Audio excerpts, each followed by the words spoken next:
Hello everyone, in this video we're going to discuss the questions and the section of Polity government schemes, laws and policies which were asked in the UPSC Civil Services Prelims exam of 2018.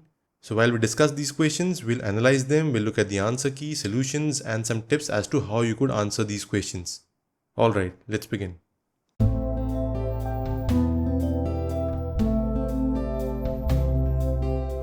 Right, so first question, consider the following statements. Aadhaar card can be used as a proof of citizenship or domicile. ये स्टेटमेंट गलत है because Calcutta high court का जो decision आया था उसके accordingly Aadhaar can not be used as a proof of citizenship. Second statement, once issued Aadhaar number can not be deactivated or omitted by the issuing authority. अगर आप UIDAI जो आधार की नोडल एजेंसी है उसकी वेबसाइट पर भी जाकर देखेंगे, they have clearly mentioned that there are provisions for the deactivation of Aadhaar. So this statement is wrong. अब डीएक्टिवेशन के कुछ रीजंस दिए थे that if within 2 years of attaining age 5 अगर कोई बच्चा है उसका बायोमेट्रिक आधार डेटाबेस में अपडेट नहीं हुआ है तो वो ऑटोमेटिकली डीएक्टिवेट हो जाएगा और वो रीएक्टिवेट तब होगा जब वापस उस बच्चे के बायोमेट्रिक अपडेट करवा दिए जाएंगे. एक केस और है, if within 2 years of attaining age 15 the child's biometrics are not updated in the Aadhaar database, उस केस में भी आधार नंबर जो है वो डीएक्टिवेट हो जाएगा. तीसरा रीजन है, if resident has not biometrically authenticated in 5 years, जो उनकी OTP सर्विस होगी, OTP सर्विस बेस्ड ऑथेंटिकेशन, वो अपने आप डीएक्टिवेट हो जाएगी. तो इन सब के लिए बायोमेट्रिकली ऑथेंटिकेट करना जरूरी है.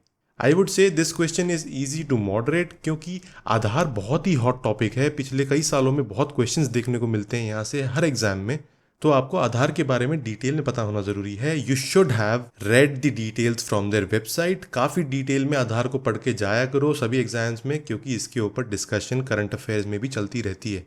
तो इस हिसाब से इसका आंसर होगा D, neither 1 nor 2. Next question, consider the following statements. The Parliament of India can place a particular law in the 9th schedule of the Constitution of India. This statement is right and this is very easy. ये आपने polity में पढ़ा जरूर होगा. That once a law is enacted and included in the 9th schedule, it gets protected under Article 31B. इस article को introduce किया था प्राइम मिनिस्टर जवाहरलाल नेहरू ने to keep certain laws particularly those on land reforms beyond the scope of judicial review. उस हिसाब से statement सही है. सेकेंड स्टेटमेंट है, the validity of a law placed in the 9th schedule can not be examined by any court and no judgement can be made on it. ये statement wrong है. हालांकि initially ऐसा सोचा गया था कि जुडिशियल रिव्यू से इन लॉज को बाहर रखेंगे, बट एक 2007 का केस था IR Coelho versus the state of Tamil Nadu. इसमें जो बेंच थी, जुडिशियल बेंच, उन्होंने ये कहा था कि 9th schedule के अंदर जो लॉज आते हैं they are open to judicial review if they violated the basic structure of the constitution. तो ये बेसिक स्ट्रक्चर जो बोला जाता है ये टर्म बहुत इंपॉर्टेंट है. कुछ भी अगर बेसिक स्ट्रक्चर को वायलेट करता है तो उसको जुडिशियल रिव्यू के अंदर लाया जाता है. अब सुप्रीम कोर्ट ने यह भी बोला था that the laws placed under the 9th schedule after April 24 of 1973 shall be open to challenge in court if they violated the fundamental rights. Now these are fundamental rights that are guaranteed under Article 14, Article 19, 20 and 21. So इस हिसाब से इसका answer होगा 1 only. And I would say this is very easy क्योंकि ये अभी current affairs में भी चल रहा था that the government was planning to bring an ordinance to overturn the Supreme Court verdict putting safeguard on arrests under the SC/ST Act and subsequently introduce a bill to insulate it from further judicial scrutiny. Next question, as per the NSSO 70th round situation assessment survey of agricultural household, consider the following statements. I would say this is difficult.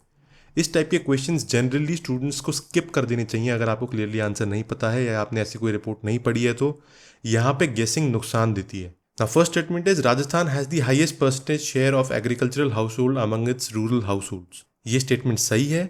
Second statement है, out of the total agricultural household in the country a little over 60% belong to OBC. ये स्टेटमेंट गलत है. In Kerala, a little over 60% of agricultural households reported to have received maximum income from sources other than agricultural activities. ये statement भी सही है.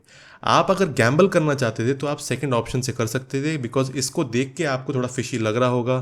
कि 60% से ज़्यादा हाउस होल्ड्स ओबीसी को बिलोंग नहीं कर सकते। यू कुड हैव एलिमिनेटेड 2 और उसके बेसिस पे आप बोल सकते हैं कि आंसर सी रहा होगा, बिकॉज बाकी सभी ऑप्शंस में 2 मेंशन्ड है। उस हिसाब से आप इसको इजी बना सकते थे, बट यहाँ पे गेसिंग चल रही है, इन्फॉर्म्ड गेसिंग चल रही है। तो I would say this would range from easy to difficult for different kind of students. अगर आप इसको बिल्कुल स्टेप बाय स्टेप देखना चाहते हो तो ये बहुत डिफिकल्ट है, इसको स्किप कर सकते हो। लेकिन अगर आपको गेस लेने का मन है और आप एलिमिनेट करना चाहते हो तो आप इसको ऐसे एलिमिनेट कर सकते थे, क्योंकि आपको ये 60% फिशी लगना चाहिए था कि अगर पूरी कंट्री में 60% से ज़्यादा हाउस होल्ड्स ओबीसी में आते हैं तो फिर ओबीसी को कोटा 27% क्यों दिया गया। Next question, consider the following statements. In the first Lok Sabha the single largest party in the opposition was the Swatantra party. This statement is wrong because the Communist Party of India, CPI, Communist Party of India, was the single largest opposition party in the first general elections. इनके पास रफली 16 seats आई थी, but ये tough statement मानी जाएगी। Second statement है, in the Lok Sabha a leader of the opposition was recognised for the first time in 1969। ये statement सही है। थर्ड स्टेटमेंट है, in the Lok Sabha, if a party does not have a minimum of 75 members, its leaders cannot be recognized as the leader of the opposition. अब ये statement इसलिए गलत है क्योंकि अगर आप करंट सिनेरियो को देख लो तो कांग्रेस सबसे बड़ी ऑपोजिशन पार्टी है with around 48 seats if I remember correctly. अब बाकी किसी भी ऑपोजिशन पार्टी को 75 से ऊपर सीट्स हैं ही नहीं। बीजेपी को छोड़ के किसी भी पार्टी को 75 से ऊपर सीट्स नहीं है, तो उस केस में ये स्टेटमेंट अपने आप फॉल्स हो जाता है। ये कॉमन सेंस से आप पता लगा सकते थे। So if you could eliminate 3, you are left with 2. So I would say that this question is easy. Next question, consider the following statements. सबसे पहली statement है, in India state governments do not have the power to auction non-coal mines. ये statement गलत है क्योंकि जो नया mining law है which is the Mines and Minerals Development and Regulation Amendment Act of 2015, अब ये एक्ट ये कहती है that the non coal mines have to be auctioned by the respective state governments. तो पहला स्टेटमेंट रॉन्ग हो गया। दूसरा स्टेटमेंट है that Andhra Pradesh and Jharkhand do not have gold mines. ये स्टेटमेंट भी गलत है बिकॉज झारखंड में एलुवियल और नेटिव गोल्ड दोनों मिलता है। सुबर्ण रेखा रिवर हमने डिस्कस भी किया हुआ है वीडियोज में, वहां पे प्लेसर गोल्ड मिलता है। सोना नाडी इन सिंगबुम डिस्ट्रिक्ट। और जब बात आती है आंध्र प्रदेश की तो रामागिरी में गोल्ड मिलता है इन दी अनंतपुर डिस्ट्रिक्ट। तीसरा स्टेटमेंट है Rajasthan has iron ore mines which is true because Jaipur, Udaipur, Jhunjhunu, Sikar, Bhilwara, Alwar, Bharatpur, Banswara, दौरा, बहुत सारी जगह हैं जहां पे आयरन माइंस हैं। तो इस हिसाब से आंसर होगा 3 only is correct. Now I would consider this question to be easy क्योंकि इस टाइप की चीज़ें आपको पता होनी चाहिए। ये स्टेटमेंट्स बड़ी इजीली आप जज कर सकते थे, इतना आपको पढ़ के जाना चाहिए एग्जाम में, बिकॉज ये काफ़ी ज़्यादा इजी स्टेटमेंट्स हैं, करंट अफेयर्स में भी रही हैं, बहुत इंपॉर्टेंट लॉज हैं और मिनरल्स की मैपिंग आपको पता होनी चाहिए थी। Next question, with reference to the provisions made under the National Food Security Act 2013, consider the following statements. पहला स्टेटमेंट है the families coming under the category of below poverty line BPL only are eligible to receive subsidized food grains. Only आया, थोड़ा सा alert होने की जरूरत है, लेकिन यहाँ पे सही अलर्ट होने की जरूरत है because the coverage and entitlement under the Targeted Public Distribution System which is TPDS, it says that up to 75% of rural population and 50% of urban population would be covered in this TPDS. और इसमें entitlement होंगी 5 kg per person per month. It is not restricted to BPL families, so this statement is wrong. Second is the eldest woman in a household of age 18 years or above shall be the head of the household for the purpose of the issuance of a ration card. ये statement बिल्कुल सही है। Third statement is pregnant women and lactating mothers are entitled to a take-home ration of 1600 calories per day during pregnancy and for 6 months thereafter. ये स्टेटमेंट गलत है क्योंकि इन्होंने यहाँ पे 1600 कैलोरीज में आपको ये टफ बना दिया है। This is actually 600 calories. उस हिसाब से थर्ड स्टेटमेंट को टफ काउंट किया जाएगा और फर्स्ट और सेकंड स्टेटमेंट आपको पता होने चाहिए थे। Although the answer here would be 2 only, but I would say that this question would be considered as moderate क्योंकि यहाँ पे आपको कंफ्यूज होने के चांसेस ज्यादा थे। Next question, consider the following statements. The Food Safety and Standards Act of 2006 replaced the Prevention of Food Adulteration Act of 1954. This statement is correct. और ये FSSAI काफ़ी फेमस लॉ है, काफ़ी फेमस एक्ट है, ये आपको पता होना चाहिए था। This would be considered easy. Second statement है the food safety and standards authority of India is under the charge of director general of health services in the union ministry of health and family welfare. This statement is incorrect because FSSAI का अपना खुद का एक CEO होता है which is appointed by the government of India and this chairperson is in the rank of the secretary to government of India. I would say this is easy to moderate, इसमें silly mistakes होने के chances ज़्यादा हैं but still if you would have read about it आप इसको कर सकते थे। तो I would say this is easy to moderate. First statement को क्लियरली आपको पता होना चाहिए, यह आपने पढ़ा होना चाहिए। सेकंड स्टेटमेंट में अगर आपको डाउट लग रहा है you could even skip this question. Risk लेना उसी केस में सही होता है जब आपको लेने की बहुत ज़्यादा ज़रूरत हो। Next question. Consider the following statements as per the RTE Right to Education Act. To be eligible for appointment as a teacher in state, a person would be required to possess the minimum qualification laid down by the concerned State Council of Teacher Education.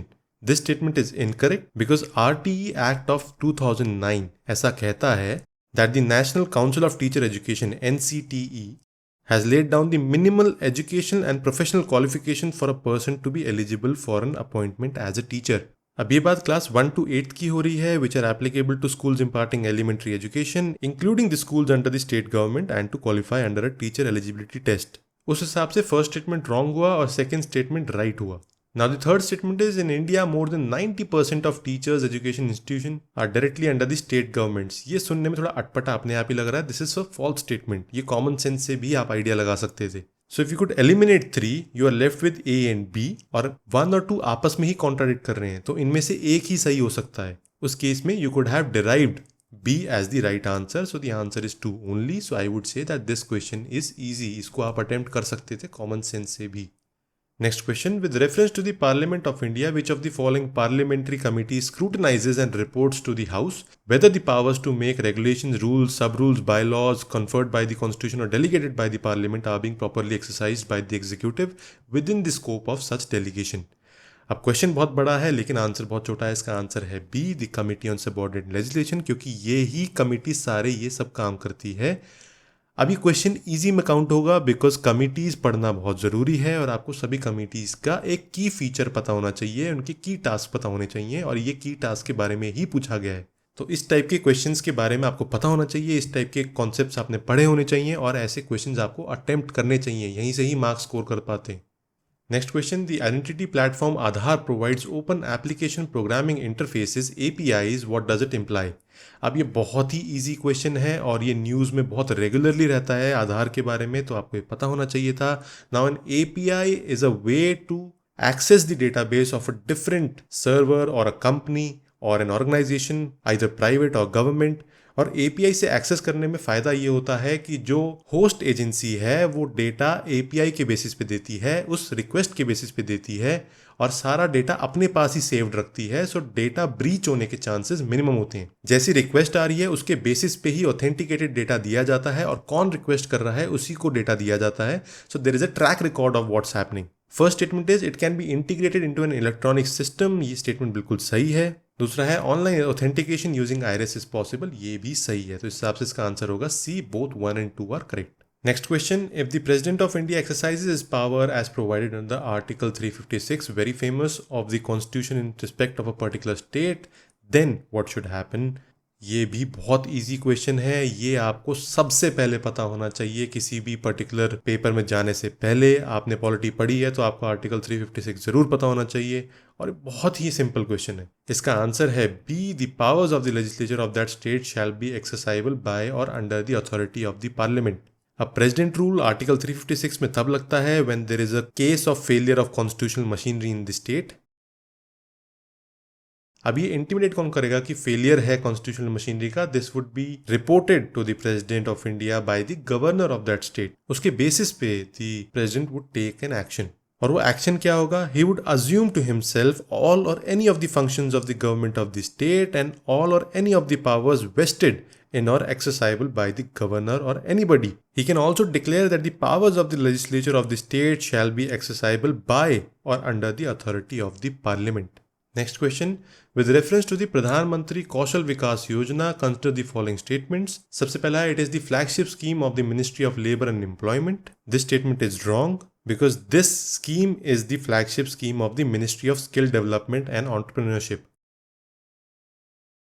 Ministries के बारे में और उनकी schemes के बारे में पढ़ते हुए आपको पता होना चाहिए था. This statement would be considered easy. Second statement है, it among other things will also impart training in soft skills, entrepreneurship, financial and digital literacy.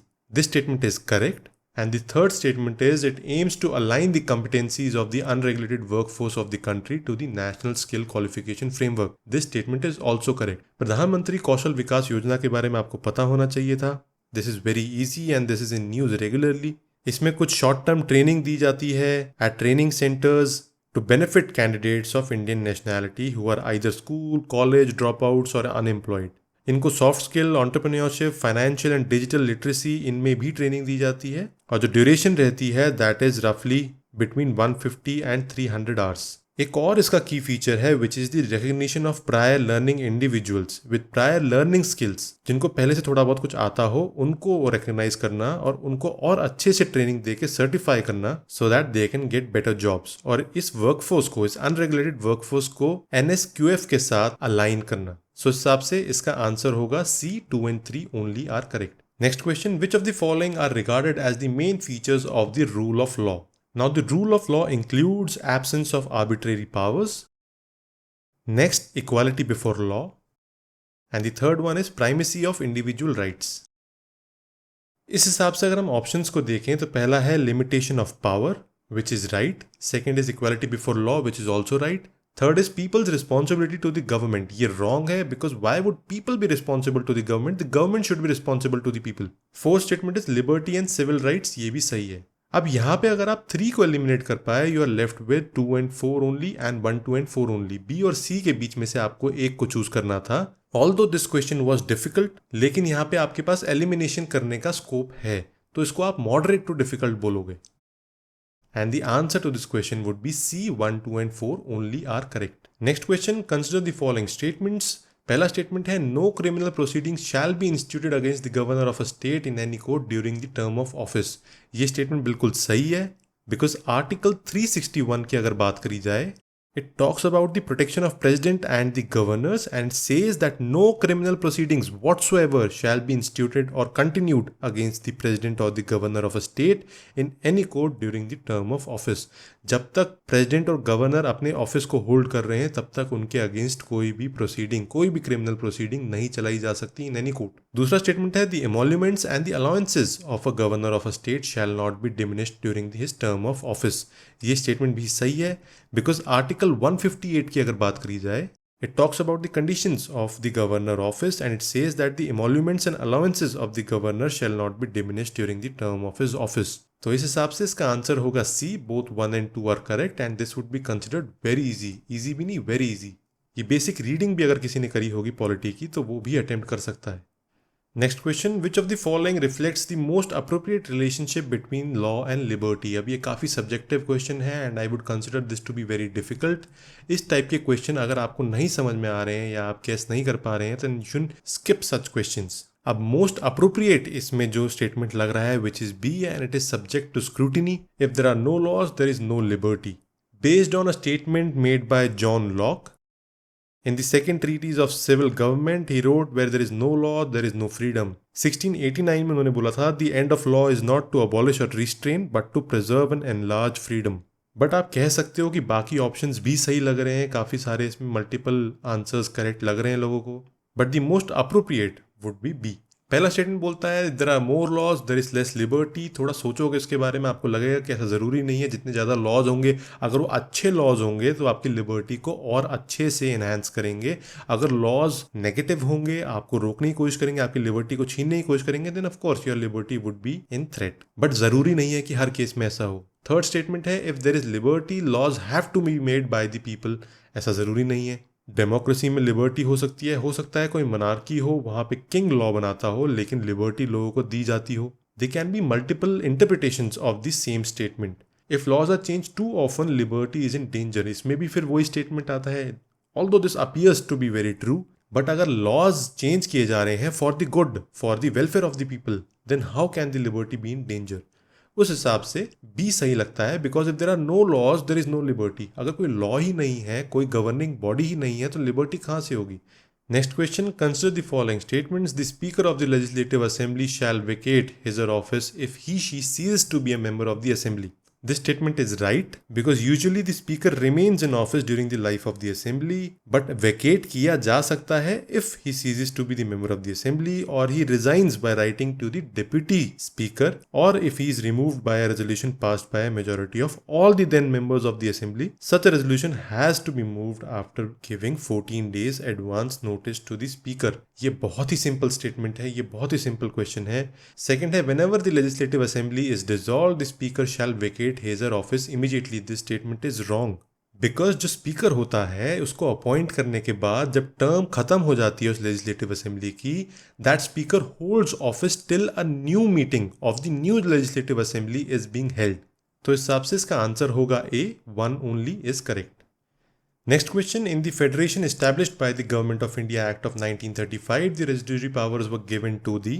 अब ये क्वेश्चन बहुत सिंपल है, the answer is B, governor general. ये आपने पढ़ा होना चाहिए था. एग्जाम में ऐसे सिंपल क्वेश्चंस को आप अफोर्ड नहीं कर सकते to miss, so this would be considered very easy. Next question, with reference to the election of the president of India consider the following statements. पहला है, the value of the vote of each MLA varies from state to state. This statement is correct because the value of vote of MLA is based on the population criterion and population of each state. जैसी जैसी state की population होगी, जितना difference होगा उसके basis पे vote count भी कम ज़्यादा होता रहेगा. तो इस हिसाब से statement one is right. Second statement is the value of the vote of MPs member of parliaments of the Lok Sabha is more than the value of the vote of MPs of the Rajya Sabha. अब यहाँ पे आप confuse हो सकते हो कि either it is the value of the votes of the entire section of MPs in the Lok Sabha as compared to all the MPs of the Rajya Sabha. उस case में इसका आंसर कुछ और होता. बट अगर आप एक individual MP की वोटिंग पावर देख रहे हो in a particular house of the parliament, तो उस केस में इसका आंसर कुछ और होगा. Since they are saying that this is a vote and not votes, so we would say that this statement is wrong. एक इंडिविजुअल MP की बराबर वोटिंग पावर होती है in each house of the parliament. अगर collective votes की बात होती तब ये स्टेटमेंट सही होता.